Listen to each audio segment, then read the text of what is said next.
एक बड़ी खबर हरदोई से भी आ रही है। बीजेपी सांसद अंशुल वर्मा ने पार्टी से इस्तीफा दे दिया है।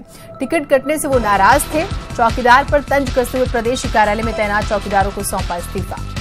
तो एक तरफ कुछ लोग शामिल हो रहे हैं क्योंकि उनको माहौल बहुत बढ़िया लग रहा है और संभावनाएं टिकट की लग रही हैं। अभी हमने चर्चा भी की, स्टार्स का जिक्र करें। एक तरफ पार्टी के अपने ही जो लोग हैं वो छोड़ रहे हैं क्योंकि उनकी टिकट कटती है और नाराजगी उनकी ज्यादा बढ़ जाती है और उन्होंने तंज कसते हुए जो है कार्यालय के चौकीदारों को जो है इस्तीफा सौंपा है। आशीष हमारे साथ हमारे सहयोगी जुड़े हुए हैं। आशीष, टिकटें काटी गई या टिकटें दी गई? आला कमान की तरफ से कहा जाता है कि तालमेल बैठाकर ही जो है इस तरह के फैसले लिए जा रहे हैं, तो फिर नाराजगी क्यों है? देखिए, सांसद अंशुल वर्मा हरदोई लोकसभा सीट से सांसद हैं और अपनी सीट कटने को लेकर काफी दिन से नाराज चल रहे थे। उनका कहना था विकास के मानकों पे हम खरे उतरे हैं, रिपोर्ट गलत गई और मेरा टिकट काट दिया गया। चौकीदार पर तंज कसते रहे, फेसबुक और ट्विटर पे चौकीदारों होने पर तंज कसते रहे। आज जी, तो इस नाराजगी के बाद तो यही समझ में आ रहा है कि दरअसल पार्टी के साथ साथ लोग अपनी बेहतरी भी देख रहे हैं, उस हिसाब से भी फैसले ले रहे हैं। तो अब यहाँ पर टिकट कटी है तो नाराजगी है और फिर जो चौकीदार कैंपेनिंग का जब हम जिक्र करते हैं बीजेपी की, तो उसी पर तंज कसते हुए जो है वो इस्तीफा चौकीदारों को ही सौंप के कार्यालय के चले जाते हैं। बड़ी खबर है जिससे हम आपको रूबरू करा रहे हैं।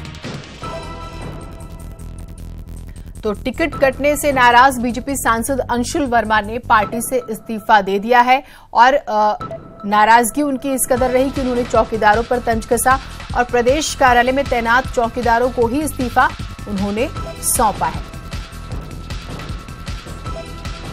आशीष, बात पूरी कीजिएगा। देखिए, सांसद अंशुल वर्मा हरदोई लोकसभा सीट से सांसद थे। इनकी जगह पर जयप्रकाश रावत को टिकट दिया गया। इससे ये काफी दिनों से नाराज चल रहे थे। चौकीदार वाले उस पर तंज कस रहे थे, बराबर फेसबुक और ट्विटर पे लिख रहे थे। आज इन्होंने लखनऊ बीजेपी कार्यालय पहुंचकर अपना इस्तीफा एक वहां पे मौजूद चौकीदार को दे दिया। जी, बहुत शुक्रिया आपका तमाम जानकारियों के लिए। तो चौकीदारों को ही जो है इस्तीफा भी सौंपा है। नाराजगी है लेकिन अब पार्टी ने फैसला कर लिया है तो कर लिया है। हालांकि पार्टी की तरफ से कहा जाता है कि जहां पे जिसकी संभावनाएं होंगी उसे उस तरह से एडजस्ट किया जाएगा, लेकिन शायद इंतजार करना अंशुल वर्मा को ठीक नहीं लगा।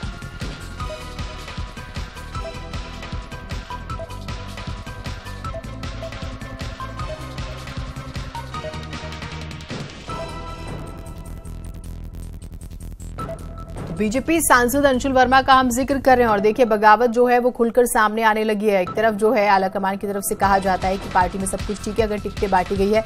एक बात यह थी कि 75 प्लस जो भी लीडरान हैं, जो पुराने नेता हैं, उनको टिकटें नहीं दी गई हैं और आपने तमाम नेताओं को सुना भी, चाहे लालकृष्ण आडवाणी का जिक्र करें, मुरली मनोहर जोशी का जिक्र करें, कलराज मिश्र का जिक्र करें और भी कुछ लीडरान हैं।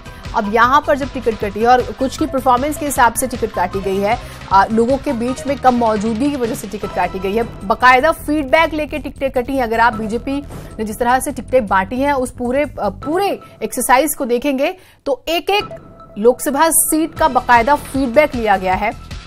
उसके बाद ये फैसला लिया गया है। जहां जरूरत लगी वहां सीटें बदली गई हैं। जहां जरूरत लगी, जिस प्रत्याशी जो अब चुनाव में है तो जीत के मकसद से ही आएंगे, तो उस हिसाब से जैसा माहौल लगा उस तरह की प्रत्याशी को टिकट दी गई।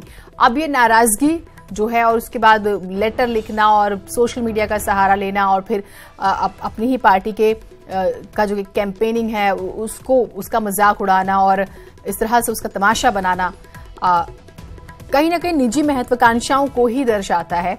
खैर, ये व्यक्तिगत फैसला किसी का कुछ भी हो, लेकिन बड़ी खबर ये आ रही है कि टिकट कटने से नाराज अंशुल वर्मा ने इस्तीफा दे दिया है और बाकायदा चौकीदार को सौंपा है। देखिए, हमने आपको तस्वीरें भी दिखाई हैं और वो चिट्ठी आप देख रहे हैं, वो लिख रहे हैं और नाराजगी जो है वो दिखा रहे हैं। जबकि पार्टी की तरफ से, आलाकमान की तरफ से साफ तौर पे कहा जाता है कि बाकायदा फीडबैक लिया गया कि सांसद की कितनी मौजूदगी थी अपने क्षेत्र में, लोगों तक कितनी पहुंच थी। उसके बाद ये फैसला लिया गया है कि किसे टिकट देनी है, कहां से देनी है, कब देनी है।